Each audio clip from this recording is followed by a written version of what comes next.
Protect your car with 3W Liners all-weather floor mats. Made from durable materials like TPE and rubber, our mats are designed to withstand rain, snow, and mud with deep grooves to trap dirt and liquids. For a custom fit and advanced protection, visit 3W Liners. That's the number 3, WLINERS.com today.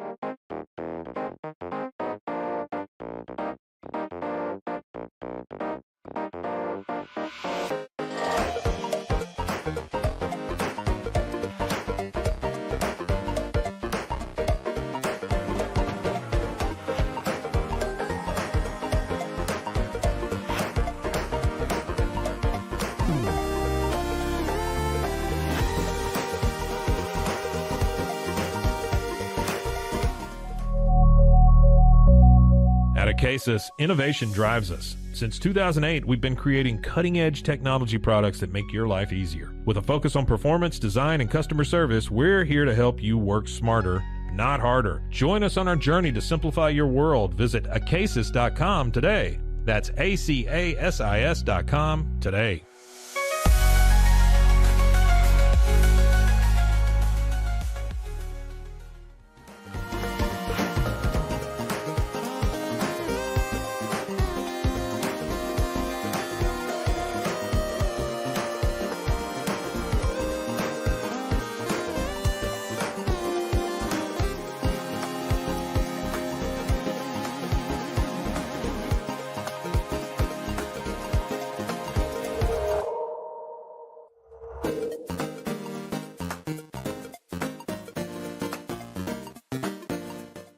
Farmhounds offers natural treats and chews made with quality products that support family farms, regenerative agriculture, and humane farming practices. Give your dog the best with wholesome, organic ingredients that promote health and happiness. Shop now at farmhounds.com.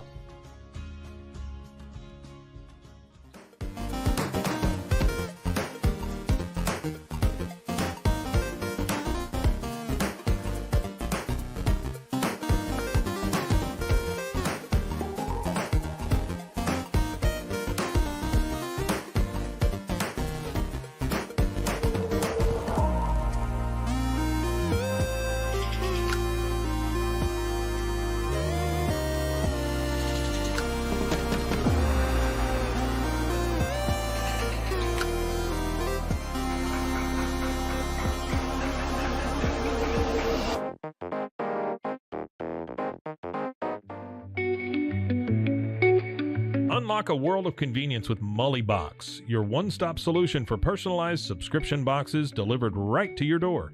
From gourmet snacks to unique finds, each box is tailored to your tastes. Experience the joy of surprises. Subscribe today at mullybox.com. That's MULLYBOX.com.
We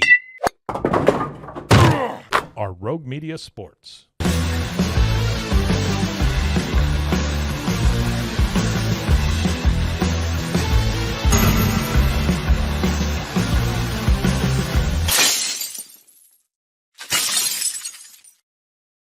Welcome in. It is the Cam Show on Rogue Media Sports Network. I'm your host, Cam Stewart. Zach Burke keeping us on the air as we talk Boston sports every weekday, high noon Eastern time, live on YouTube, and then wherever you get your podcasts.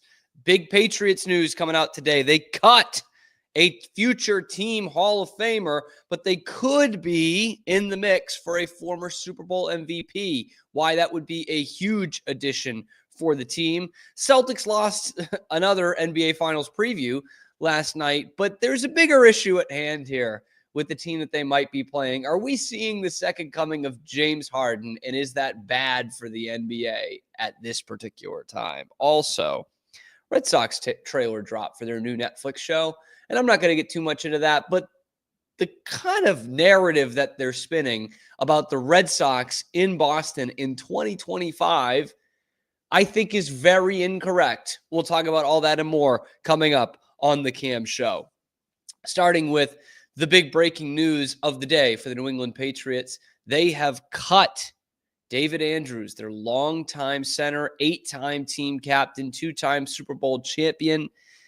And the news isn't too stunning just from, his age and coming off a big injury last year with the shoulder.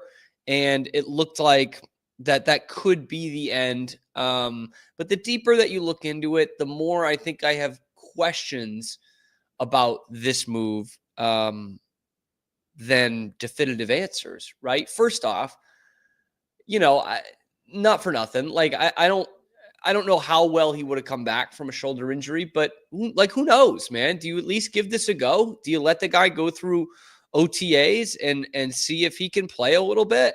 Because you don't have much of an option anywhere else, right? Like right now, your center is going to be Cole Strange, a guard that you picked in the first round that shouldn't have even been picked no guard should really be picked in the first round, let alone him. And now he's going to be a center. So you're still looking at a left side of the offensive line, right? Center to left guard to left tackle. That's completely open, completely empty. And I think that's still, as much as I thought the Patriots made some good moves in day one of free agency, the fact that they didn't address the left side of that offensive line whatsoever is still very concerning. And so that's the first part. Like, it's great to build up your defense, and that's definitely a step in the right direction. But if you can't keep your franchise quarterback off his own ass for half the game, then you're not going to win many. And the way that this offensive line is constructed right now, I have a feeling we're going to be sitting here on this show a year from now talking about them picking in the top 5 again for the third year in a row. I guess there's still time on that. There's still some guys they can look at, but having David Andrews there as just something, and Cole Strange could back him up and move from guard to center if an injury happens during the season. I thought that would have been worth a shot for the Patriots. He's cheap, and he's good in the locker room. 8-time captain. Because that's another thing we've heard about with this Patriots team throughout the whole offseason. Culture fit, being an example, the Patriot way, all that great stuff. Well, in the span of 24 hours since we were last on the show, they no longer have Jonathan Jones, Dietrich Wise, and David Andrews. 3 of the 4 guys that were still on your roster yesterday who actually have Super Bowl rings with this team. They're all gone. So if you want to say, hey, we want to get younger, that's one thing. But all we've heard is we want to help the culture of this locker room, right? We want to bring the right guys in, set the right example, the way we used to do it. Well, you're getting rid of the guys who used to do it. I don't know. To me, that's just an interesting way to go about changing the culture in your room.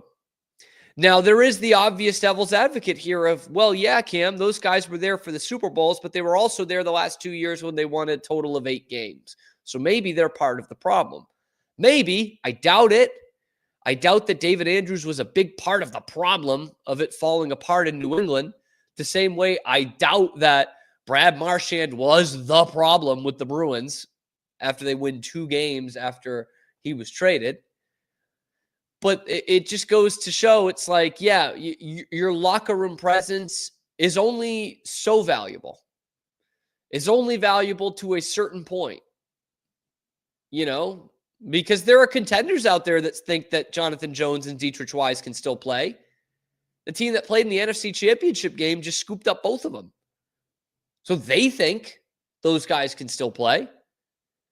And I'm fascinated to see if someone out there thinks that David Andrews can still play. He didn't retire. He got cut. His hometown team, the Atlanta Falcons, suddenly need a center. They just lost their center. Maybe someone out there still thinks he can play. And so you add both those things up where you really need to bolster your offensive line. You really need some more culture guys in that locker room, veteran presence guys. And you just cut both of them with one player in one fell swoop. So that I don't understand. When I first saw the news, I was kind of like, yeah, he's up there in age, just had an injury. Maybe that's how it is. But then I'm thinking those two things. You don't have anything else on your offensive line, nothing. And you want desperately to improve the culture in this locker room, and you just cut David Andrews, and that gets rid of both of those things. So I don't know. Maybe I'm being naive on this one. I don't know, guys. Let me know in the comments below. Be sure to like and subscribe. We are here live every weekday, high noon Eastern time, talking nothing but Boston sports. And then it's going to be available wherever you get your podcasts, with the segments out on YouTube as well. Continuing with the Patriots, they cut David Andrews, but they were pretty active at the beginning of free agency. And now another name has come up that could help both of their issues, which is help for Drake Maye and locker room culture fit. The guy that is now a free agent that the Patriots can go out and get, all it's going to cost them is money, that can help them with the Drake Maye problem. And what I mean by that is there's one guy out there right now that the Patriots have some interest in and has some interest in the Patriots that can help Drake Maye right away and can help the entirety of the locker room. Cooper Kupp.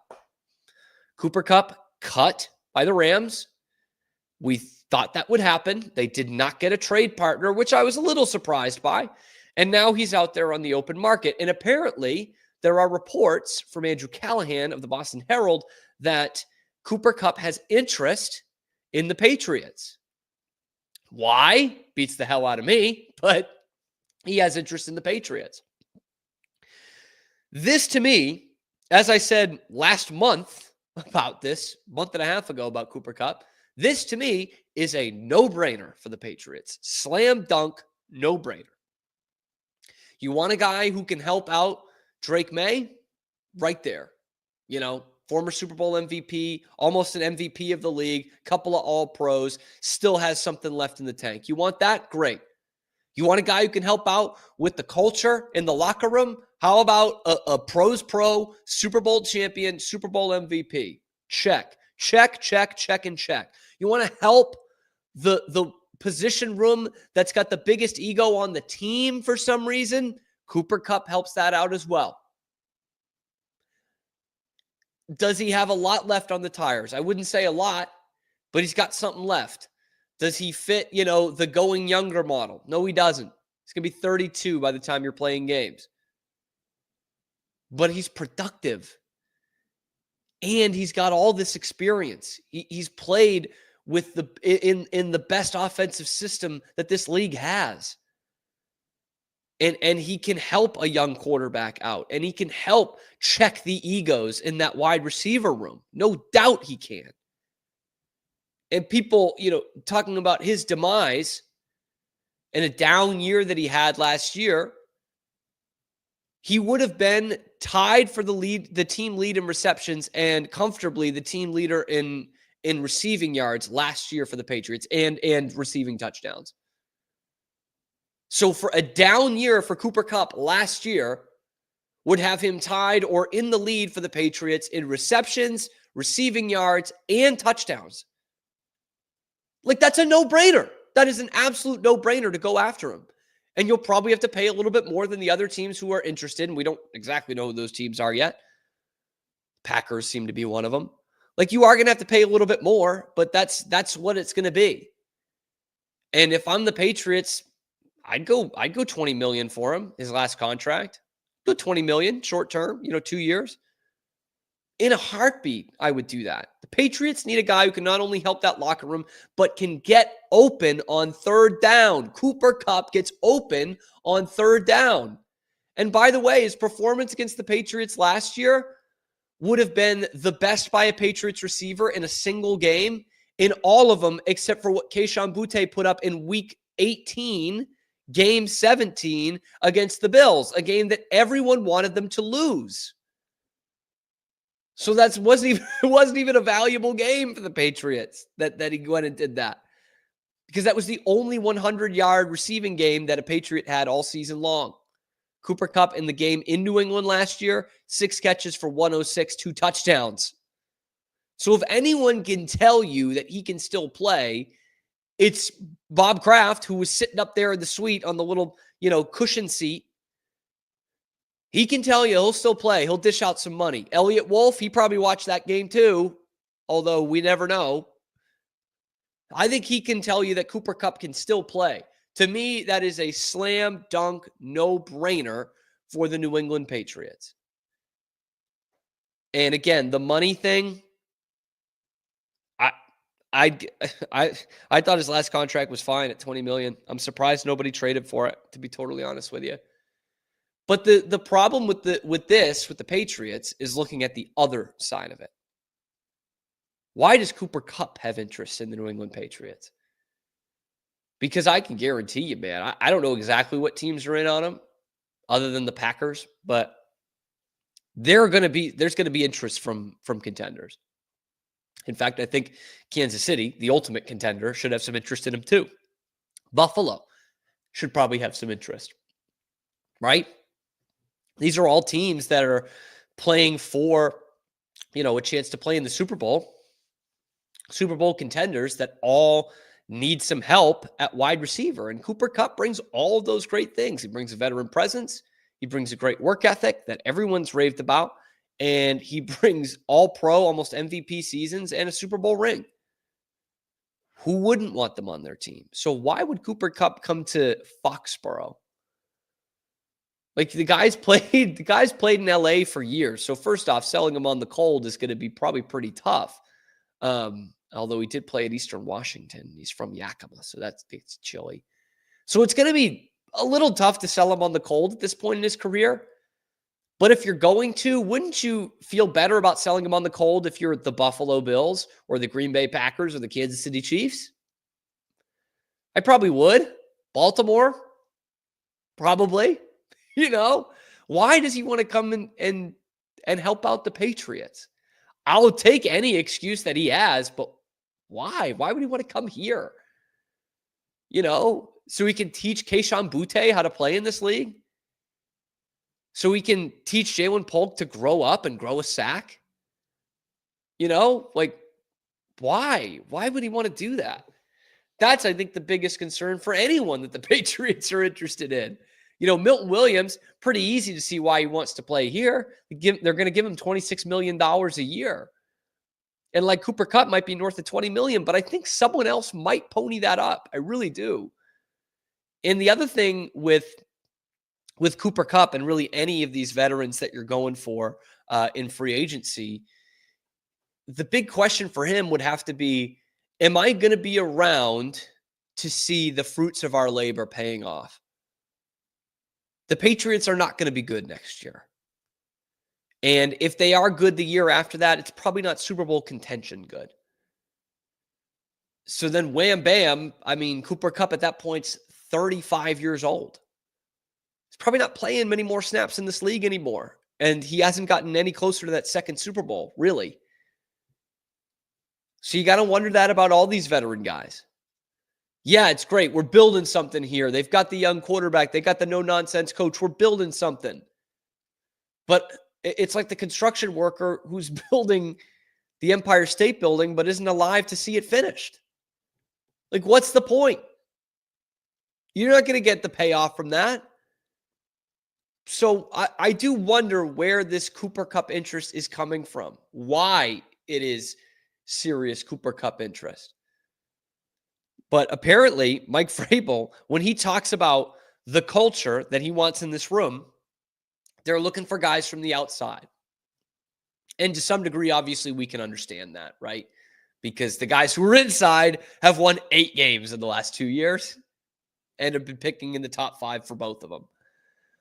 So we understand that the guys on the inside might not be all that great, but some of them have won Super Bowl rings with this team, and they're getting cut, and they're getting lost in free agency. Patriots are letting them walk. When Mike Vrabel's talking about the new culture guys, he's talking about Harold Landry. He's talking about Spillane, Robert Spillane. Those are the kind of guys, or, Morgan Moses. And maybe, just maybe, Cooper Kupp. But I'll tell you, if there is one person out there, one player out there that can fix the most of the Patriots' ills, not going to fix all of them, but fix the most, Cooper Kupp is it. Because there is a hell of an ego problem inside that locker room, especially at the wide receiver position. He can come in and fix that. You also need a guy who can get open on third down for Drake Maye. You need some help there. Cooper Kupp definitely fixes that. You need a pros pro who can come in and tell you what it's like to be in an organization that can win the effing Super Bowl. Cooper Kupp can do that. So Mike Vrabel, while we're getting rid of the dead weight and bringing in culture guys, might I suggest a couple moves? Sign Cooper Kupp, name his price. You've got the money to play with. And if you're going to get rid of the locker room cancers, why is Jahlani Tavai still on this team? It's a great question to me. I'd rather have David Andrews than Jahlani Tavai if we're talking about locker room guys. Way rather have David Andrews. Anyway, let me know what you guys think about Cooper Kupp. Why does he have interest in the Patriots? Should the Patriots have serious interest in him? How much would you pay him? Let me know in the comments below. Be sure to like and subscribe on the video. We're live here on YouTube every single weekday, bringing you fresh Boston sports content. We get the segments going out there as well. You can also find us wherever you find your podcasts. I'm Cam Stewart, Zach Burke, keeping us on the air. The Cam Show is rolling on. We're going to talk about this new Red Sox documentary and maybe the narrative that they're getting wrong here. We're also going to talk about the new James Harden in the NBA.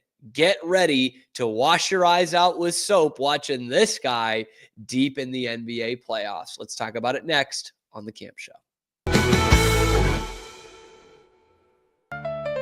Protect your car with 3W Liners all-weather floor mats. Made from durable materials like TPE and rubber, our mats are designed to withstand rain, snow, and mud with deep grooves to trap dirt and liquids. For a custom fit and advanced protection, visit 3W Liners. That's the number 3, WLINERS.com today.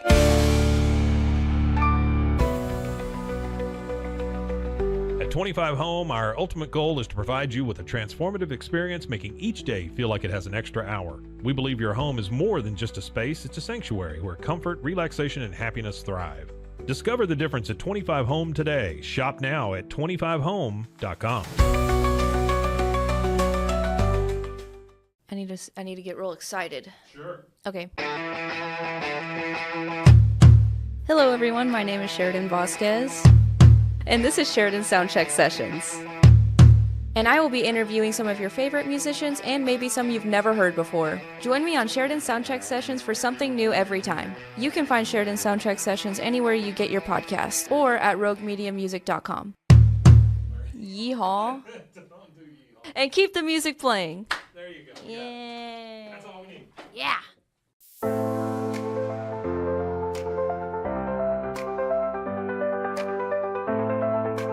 Get paid faster with Bill, the easiest way to send, receive, and manage your payments. No more delays, no more hassle. Whether you're a freelancer or a business, Bill makes payments seamless and secure, simple, fast, and reliable. Sign up today at Bill.com.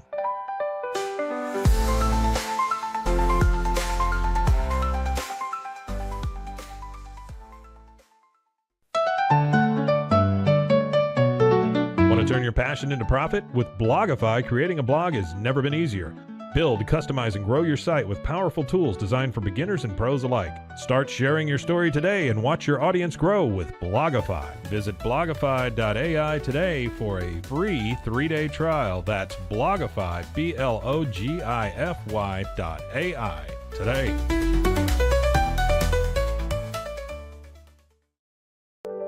Overwhelmed by your inbox? Clean Email is here to help.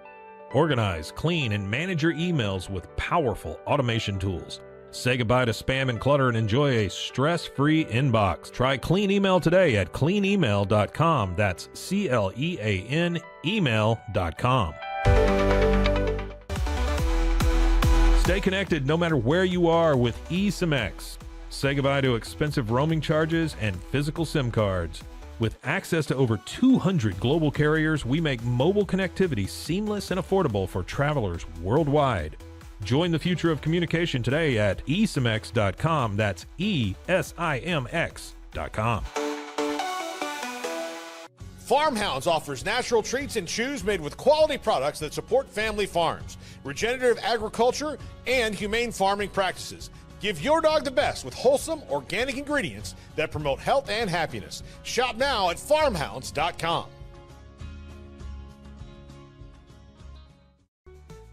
EasySun has been living fearlessly under the sun since 2016. Born from sailors' need for convenient sun protection, our mineral sunscreen is crafted with natural ingredients offering broad spectrum protection against UVA and UVB rays. Safe for your skin and the environment, stay protected on the go with EasySun, your ultimate sun care solution. Visit EasySun.com today. That's EEZYSUN.com.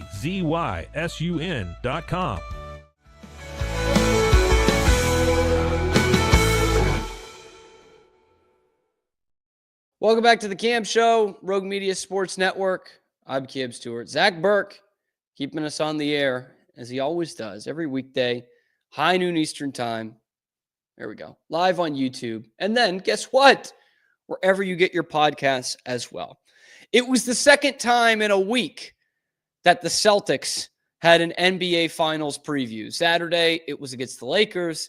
Last night, against the Oklahoma City Thunder. I'm personally of the belief that they will play the Lakers just because of the NBA conspiracy theory. The NBA needs this more than they've had to have in a while, right? They need the Celtics-Lakers rivalry after what the Four Nations has done to them and what the NHL might do to them this year. But we got the other NBA Finals preview last night. Celtics Thunder did not go the Celtics' way. They take, 62 threes? 62 threes in a regulation game, which ties the NBA record. Again, just setting insane marks for that. Oklahoma City wins the game. This what I'm about to bring up is not the reason that Oklahoma City won the game, but it is going to be more and more infuriating to watch. One of my least favorite players to watch in the history of the NBA is James Harden. When he was at his peak, the foul hunting, the ridiculousness. It was everything that I hate about the NBA. And you look at James Harden this year, he's having a good year, having an all NBA year with the Clippers. And he's reinvented himself. He's a real facilitating point guard now. It's not as tough to watch. But you can kill the man, you can't kill the idea.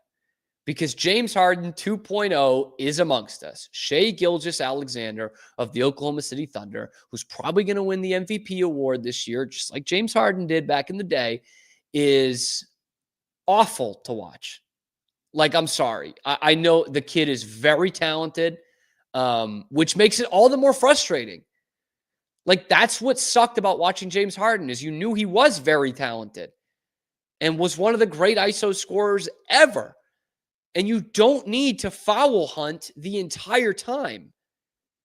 And this is what we're starting to see. We have seen the game completely change because kids are watching too much Steph Curry. And now we have a superstar in the NBA that watched too much James Harden. And that sucks because I really thought we were done with that. We are not.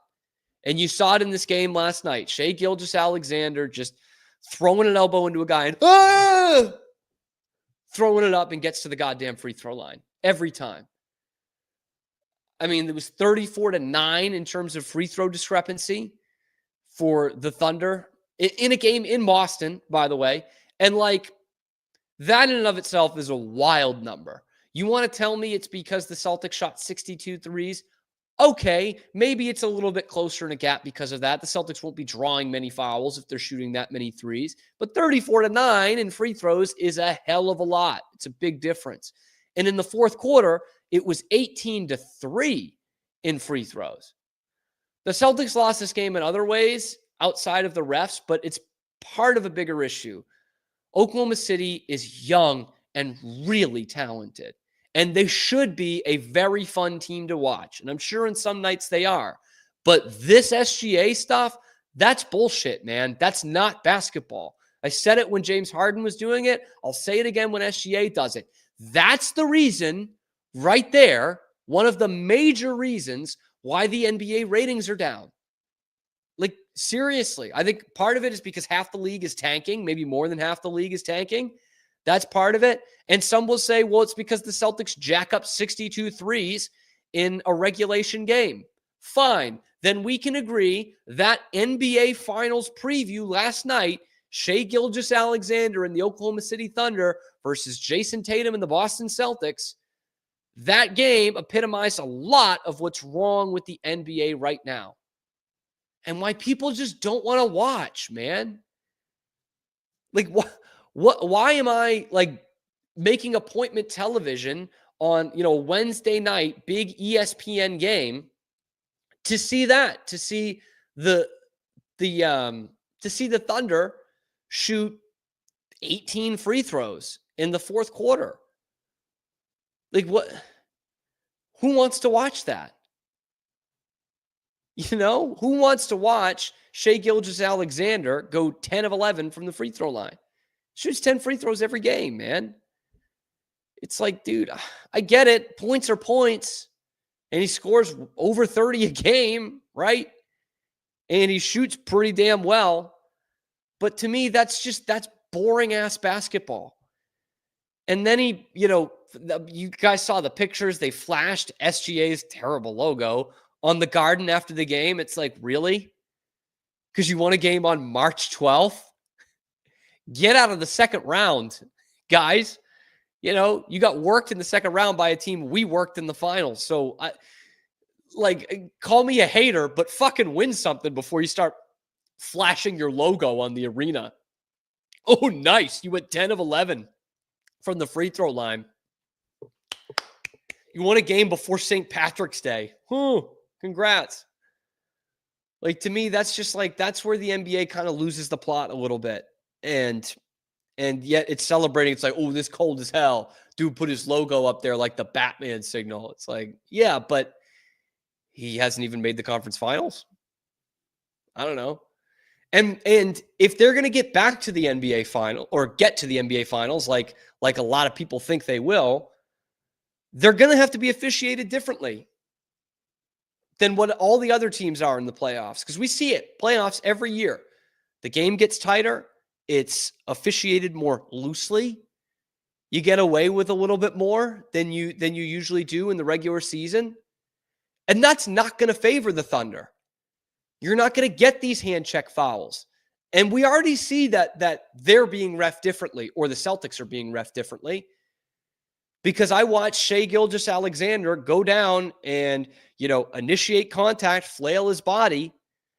And then when Jason Tatum gets the ball knocked away from him and Shai Gilgeous-Alexander holds him back, that's not a foul. Like, anyone who watched that game last night, you can say it wasn't the reason the Celtics lost, but anyone who watched that game last night would be like, this is a weirdly officiated game. And I was screaming at the TV. Like, how is it a foul when it's SGA doing it and not when Jason Tatum's doing it? What has SGA accomplished in this game to get more of a whistle than Jason Tatum? Tatum, who's going to be all-NBA first team for the fourth year in a row, who has an NBA championship, who's been to the finals twice, who's got a couple gold medals, done at the highest level of basketball. Why is he not getting the calls and Shai Gilgeous-Alexander is? Because he's got initials? Because he's fun? What is fun about that? What is fun about watching this guy just throw his body into everybody else and go to the free throw line? points are points, but like I just thought we were done with that. And we're not. And this is why your parents, the people that were watching basketball in the 80s are saying this is not the same game.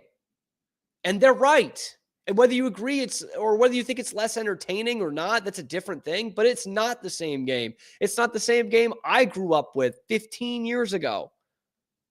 It's not at all the same, man. And look, I love the Celtics. I'm going to watch the Celtics till the end.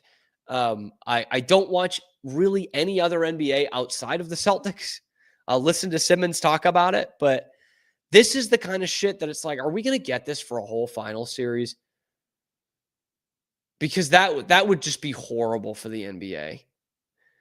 Like, and then people will say, oh, well, it's because it's a small market team that's there. That's why the ratings are down. But like, this is why it sucks right there. But hey, maybe that's just me. Maybe there are people who are clamoring to see SGA be the face of this league. Maybe that's why. I don't know. Let me know what you guys think. Leave a comment down in the comments below. Like, subscribe, follow us here on YouTube because we're dropping live shows every weekday, high noon Eastern time, and then wherever you get your podcasts. I'm Cam Stewart, Zach Burke, keeping us on the air. I do want to get a little bit to the Bruins here just for a second because I've been talking a lot of Bruins the past week. Mike Felger had a very interesting take that I think a minority of Bruins fans, but some Bruins fans would actually agree with. Felger goes on the air yesterday and says after the two big regulation wins in a row within the Atlantic Division that Brad Marchand was the problem. And now that he's gone, the Bruins can continue. They can get back to winning ways. And now it's like, was he really the problem? I think they found a good, identity and a good, energy without him. But what can we point to and say Brad Marchand was the problem there? And he brings up a couple of different things. He says, who was calling out Swayman indirectly in the media? Brad Marchand. Who was the one who told Rich Keefe, the EEI host, that he needs to get fired for an opinion that he had? Brad Marchand. Actually, it was a report. And what was that report about? A rift between David Pastrnak and Brad Marchand. It all comes back to Brad Marchand. To which I would say he was also the captain of the team. The microphone's in his face all the time. Okay? I don't know if that's Brad Marchand stirring up beef all the time, or it's just, hey, this is the guy we go to for quotes. He's the captain of the team. Right? Yeah, he called for Rich Keefe to get fired. I think we all want that in our own way. I think EEI wants that deep down. But they said that because he's standing up for his guys and he's the captain of the team. I don't know. I think that's a little overboard. Mike Milbury thought it was overboard. Apparently, he said this morning that was a load of crap, that Brad Marchand was the problem. I think you can be somewhere down the middle, but it's not a good sports radio take. The down the middle being Brad Marchand was not the problem, but these guys have really rallied together since the Brad Marchand trade and everyone telling them how much they suck and they're never going to win again and that they're going to be picking in the top 5. Myself very much included in that. But that's not a good sports radio take. It's got to be that Brad Marchand was the issue. There's nothing really that you can point to that said Brad Marchand caused a problem or his play was a problem. Oh, the other one was who was Jim Montgomery shoving on the bench earlier this year? Brad Marchand. Again, he's the captain. When you're the captain, like you're made an example out of. That's what happens.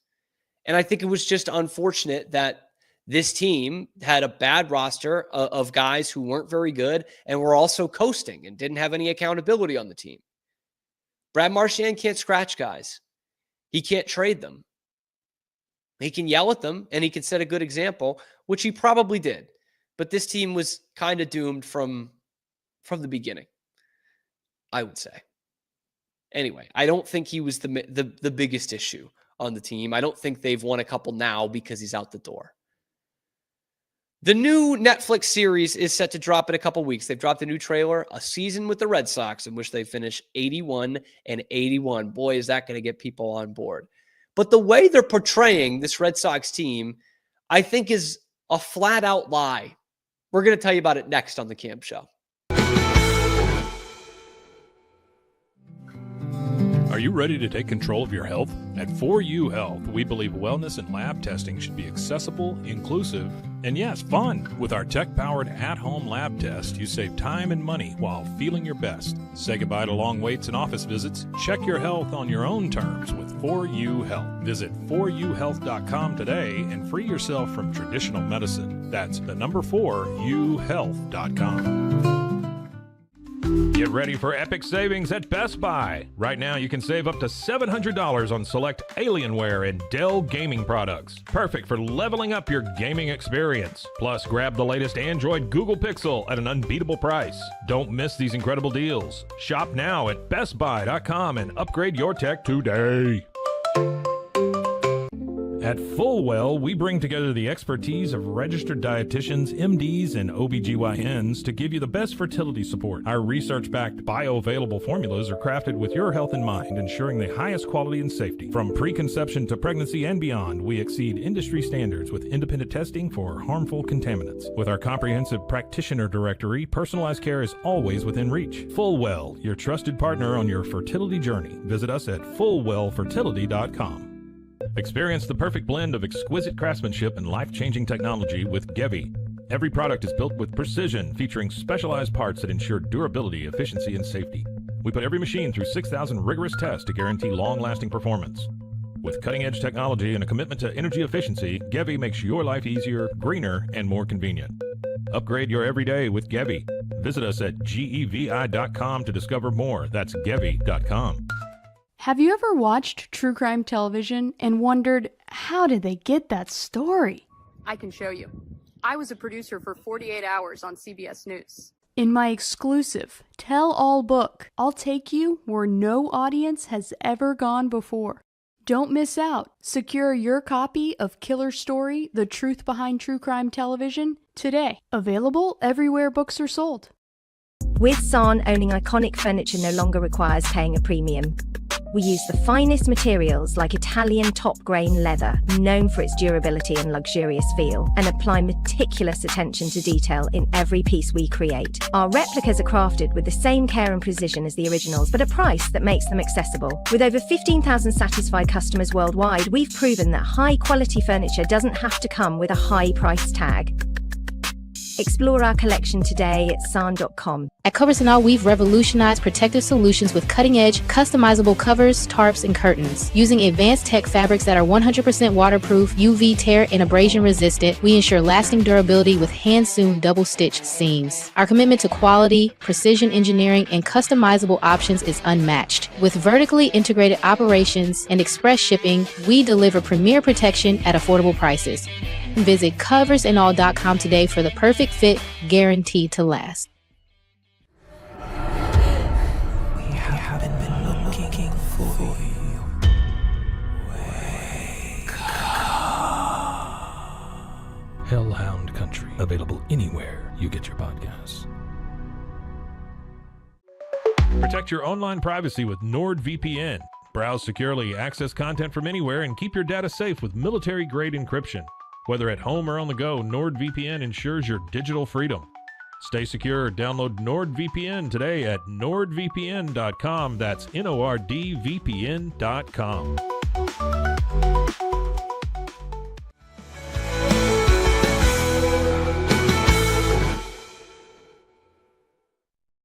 Welcome back. It is the Cam Show on Rogue Media Sports Network. I'm Cam Stewart. Zach Burke keeping us on the air. We're here live every weekday, high noon Eastern time on YouTube, and then wherever you get your podcasts. You smell that in the air? Smells like springtime, where hope springs eternal. We're just a couple of weeks from opening day, and why not refresh your memory with a beautiful 81-81 season from a year ago for the Boston Red Sox? If there's anything that's going to get you hyped about this 2025 season. Certainly it will be the all access pass that Netflix had in 2024. We've heard about this documentary coming out. Honestly, I don't think this Red Sox team was very interesting. I don't think it's going to win them over many extra fans. But it is what it is. I'll probably watch part of it. But they put out a trailer yesterday, and I know they need to get people excited about this, but I'm very interested to what the Boston sports public thinks about what they say at the beginning of this trailer. Baseball is king here, and the Boston Red Sox are royalty. But when you wear that crown, you have the weight of the world on your back. So baseball is king here. Is it? Look, I am a dyed-in-the-wool Red Sox fan. Like, from day one, I'm a Red Sox fan because my dad was a Red Sox fan, and his dad was a Red Sox fan, and his dad was a Red Sox fan. But I don't know if this is the Red Sox town that it used to be. In fact, I would go so far as saying it's not a baseball town the way it used to be. It's one of the great baseball towns still left in MLB because baseball is dying, and it's the best sports town in America. But the kids growing up with this team and Tristan Casas and Rafi Devers and Masataka Yoshida, like, they don't know what it's like for the Red Sox to be the biggest team in town. In fact, I'm going on 28 here. My generation, I think, is the last generation that had that feeling of the Red Sox were the most important team. The baseball was the first sport that everyone learned, and the Red Sox were the first team that everyone got behind in their Boston sports fandom. For generations, that was the case. And we grew up during the original Patriots dynasty, the first 3 out of 4. But also at the same time was the 03 and 04 Red Sox, 2 of the most important teams in the history of the franchise. So for kids my age, the Red Sox were first, and then we obviously all got behind the Patriots. But in 2025, is this a Red Sox town? Because I don't know, the last 10 years that I've been paying attention to sports day in, day out, and listening to Sports Talk Radio and all that, like, Patriots training camp takes over at the end of July. And so you go from, either the Bruins or the Celtics making a deep run, deep in the playoffs, into late into the spring, into June. And then by the 3rd week in July, the Patriots are at training camp. So there's not a lot of space in there for the Red Sox to be the team in town, the sports story in town. And unless they're really good, I think back to those, 16, 17, 18 teams, unless they're that, they're not the top story in town. And it sucks because it used to be maybe the number 1 baseball town in America.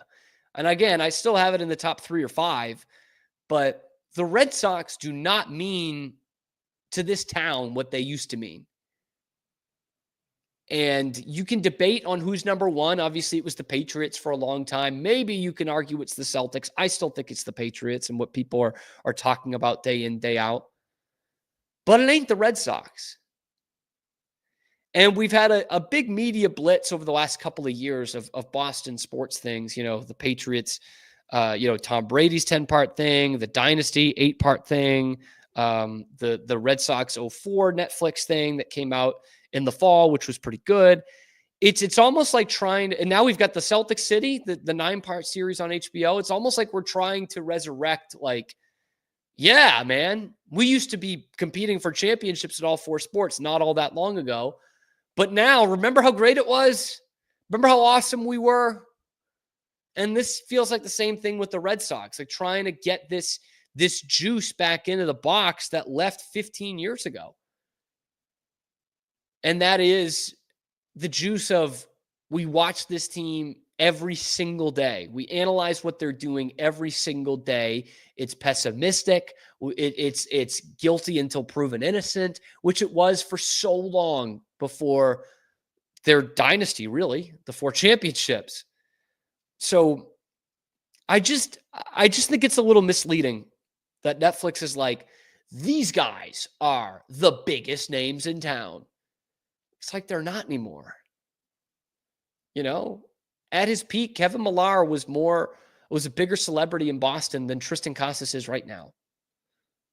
You know, if Masataka Yoshida walked down the street in Boston, would anybody bat an eye? I don't think so. Garrett Whitlock, you know, these guys used to be heroes and villains walking around the streets of Boston.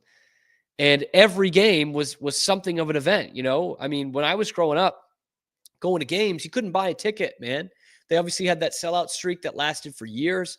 And if you got to go to a regular season game on a Tuesday night in May, that was a big deal. That was a big deal in the schoolyard the next day. Oh, Cam went to the Sox last night. Oh, no way. You're going to the Sox game tonight? Like, that was a huge, huge deal. It was rabid.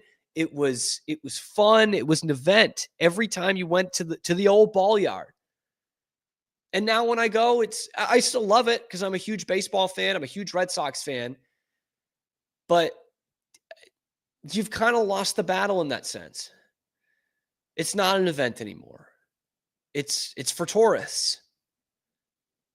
It's for pink hats. It's for people that are, you know, fans of other teams that just want to go see Fenway Park. And I can't knock them for that.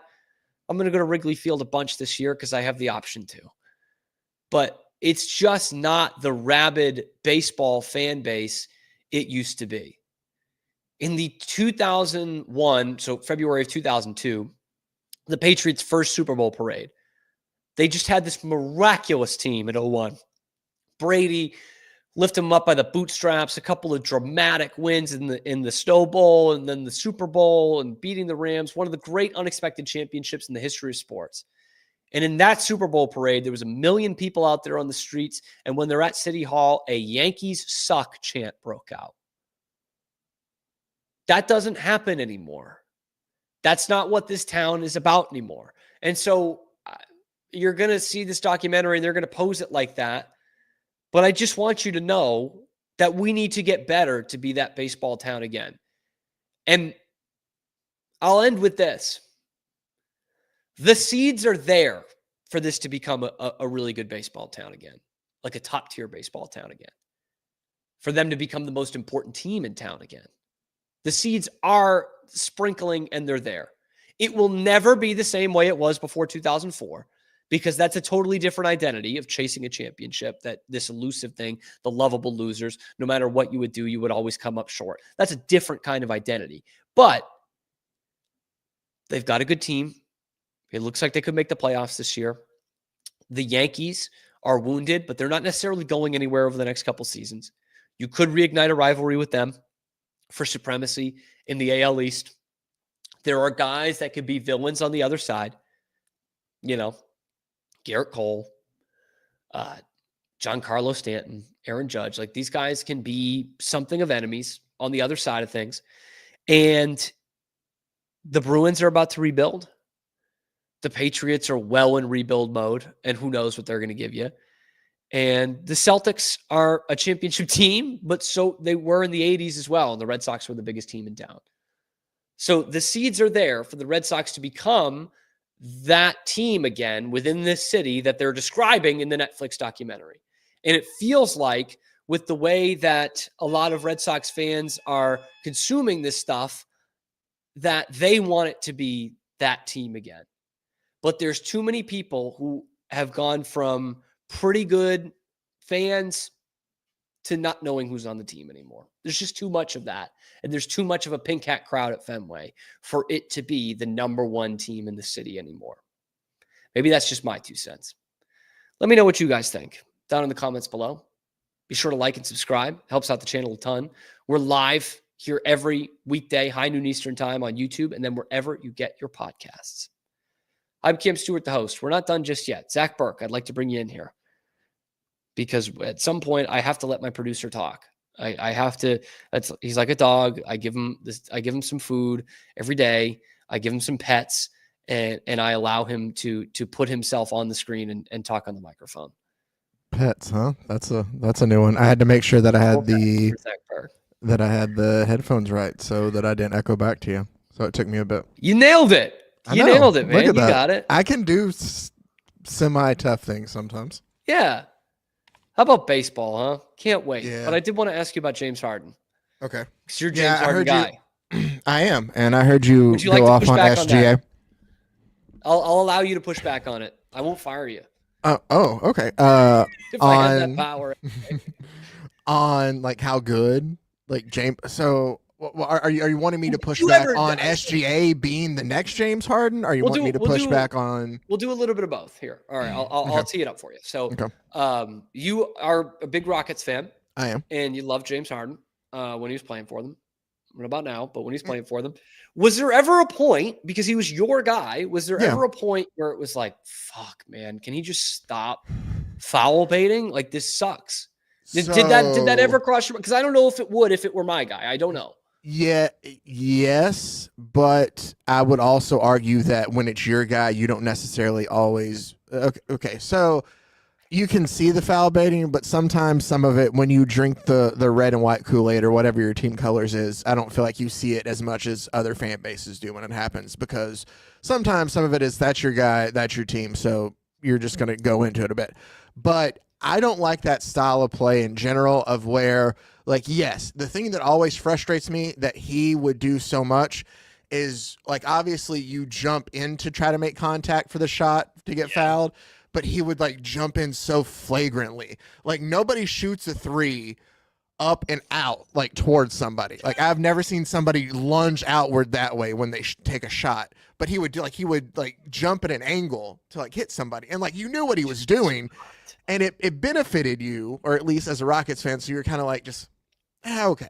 Like, sometimes, like, yeah, I've never been a fan of that, but I will argue, and maybe some of this is the Houston bias in me, be that one-on-one though, like you let James Harden play his ISO game. See, that's what I was trying to get to, is like, I think the same thing about SGA. They're both very talented. Like, that's what bugs me even more, is they're really good players. And like, Jason Tatum and Jaylen Brown score on one-on-ones, isolations. They just they hit field goals. And these guys, it's almost like, I mean, it's almost like a coward's way out. You're just like, I might miss this shot, but if I lean into him, that's true. No shots. I get that, and I agree with that. I don't like that. It's the same of where I've never been a huge fan of flopping, and it doesn't seem to be as big, at least for me when I watch, as it used to be. But like, I look at it as a situation of they're able to pull it off. Not only the foul baiting is one thing that's pure frustration, but when he's able to, like, you know, isolate a guy and make his moves and get to the basket, like, there was nobody better than when he was in his prime. Like those, Cook. Yeah. And so, like, I see SGA do that. The thing for me about Harden that was more frustrating than anything wasn't even the foul baiting. It was the lack of defense and the lack of caring about defense. Like, that's what it was. And so when you see all of that, and then you see the compilations of the foul baiting, you're like, this guy is like a quarter of a basketball player. Like, you know what I mean? Like, you see that? That's why I never wanted him on my team. And that defense thing I'm still sticking with. I like the way that Harden's offensive game has improved. I like the way he plays now. Oh, he has been, he's always been good with assists, but he is moving the ball around even more. So he's a real point guard now. He's not the Steph Curry point guard, which still is, SGA is that, right? So that's where I would see that. And I'd feel like, this guy is barely a fucking basketball player. And he's the MVP. He's just winning the scoring title. But I just see so much of that SGA, and I don't know. I get it. Like, they win games. They're a very good team. They have, I think, as good a chance as anybody to beat the Celtics in the playoffs. But hear me out on this, and I'm going to bring this up because it's still kind of in the same realm. But we had this conversation last year with a team in the Minnesota Timberwolves. And I think that I argued with you that until I saw them get there, I was always going to be a little bit of a hater.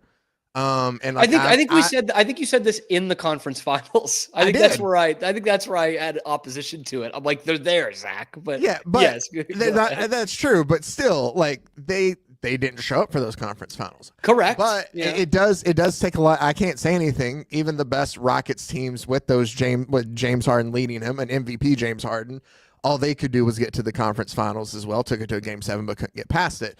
So I know it takes a lot to get there. So I'm not trying to knock the Timberwolves for what they did last year, but it's one of those things of every year it seems to be a team in the NBA of like, oh, it's this year's team. I think I saw it also like a couple weeks ago, end of February, on First Take, where Gilbert Arenas filled in for something. They were talking about the Cleveland Cavaliers, which is kind of another good example here of this.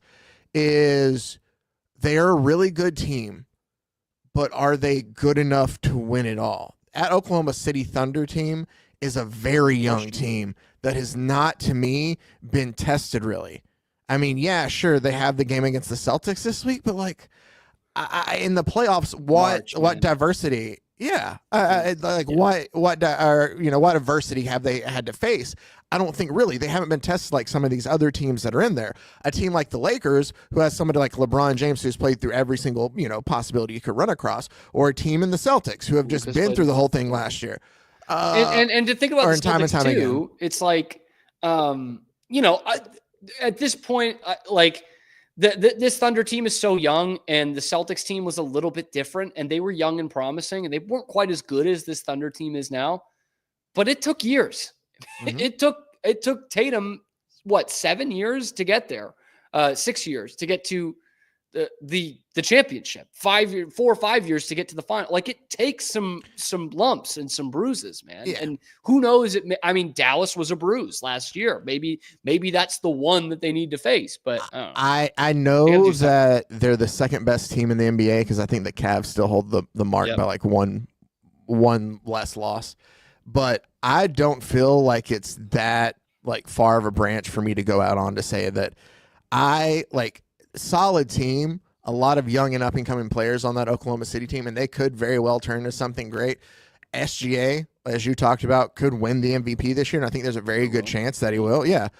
I don't know. I look at that team. I don't see Chet Holmgren or hoisting, a championship trophy at the end of the season. You don't think he's going to bang with the best bigs in the game in a more physical game? No, I had a conversation last night. I watched a trailer because I got done watching the Grant Hill documentary on the scrimmage for the USA Dream team, the select team. I enjoyed it. I knew the story, obviously. They tell it a little more in deep, and I like the cut. Like, they have everybody who was on that select team, which was nice. Like, except Eric Montross, who's no longer with us, but everybody else that was on there is in the documentary. And it was really good. The thing that I was going to save part of it for on the worst things we watched this week is because they used AI art for part of they tried to Ken Burns part of it while they're talking over it. And the pictures they use, you can tell are AI art on some of it. Yeah. And I was just get some screen grabs of that. I'll try to see if I can go and grab that then. But I was going somewhere with that. I don't know why I got on the documentary of that. Anyway, we were watching, and and so I watched a trailer for one afterwards that was for Shaq's, and he talked about like one of the taglines from it is like when when a father and son are talking, and his kid asks him, "Dad, who's one of the best big men in the NBA?" I want his dad to be like Shaquille O'Neal. And it's a really good quote of like, and I do that. And who I was watching it was like, I don't know about that. And I was like, okay, hold on. Like, I get that you can throw guys that you want out there, but they changed the game of how it was played. Like, nobody goes down low anymore because nobody could bang with Shaq. Or even like Tim Duncan and Kevin Garnett, the last of those guys. Nobody had the power to deal with those guys, so they started extending the game out, and now we have 7'6" guys who shoot threes. So it's facts, yeah. But that's what I think of when I see Chet Holmgren. He's not banging with the best of the big men down there. No, you're right. When they get a little more loose with the calls and it gets more physical, and you get 2 months of that. You think Chet against Jokic? You don't think he's going to get bullied down there for the entire series? I don't know, man.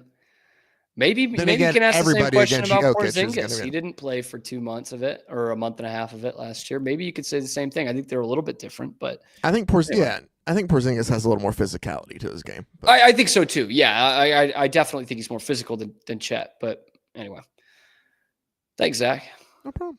Appreciate that, man. Appreciate you keeping us on the air all the time. Appreciate you guys listening, watching. YouTube live, high noon Eastern time every weekday, and then wherever you get your podcasts. It's Boston Sports. It's pretty much nothing else. Although tomorrow we're going to talk about the worst things we watched this week. Because Zach and I, if there's one thing we love to do, we love to bitch. Okay? So tune in for some more of that every weekday on The Cam Show.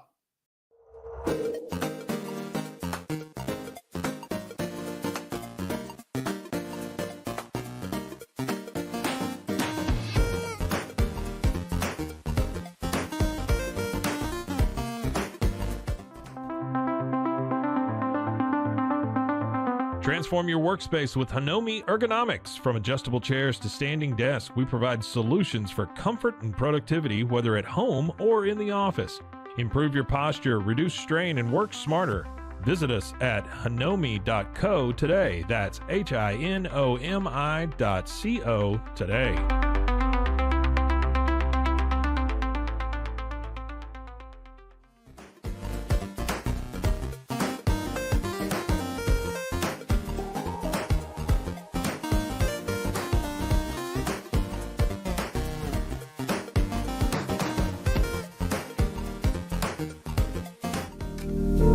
Experience the future of secure private cloud storage with Internex. Protect your files with end-to-end encryption, ensuring your data stays private and accessible only to you. Enjoy seamless, fast storage without compromising security. Visit Internext.com today and take control of your digital life. That's INTERNXT.com today.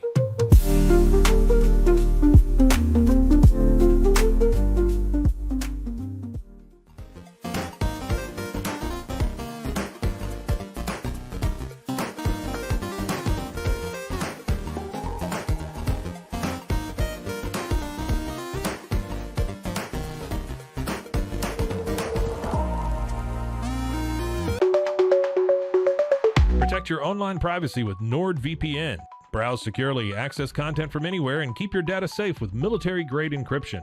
Whether at home or on the go, NordVPN ensures your digital freedom. Stay secure. Download NordVPN today at nordvpn.com. That's NORDVPN.com.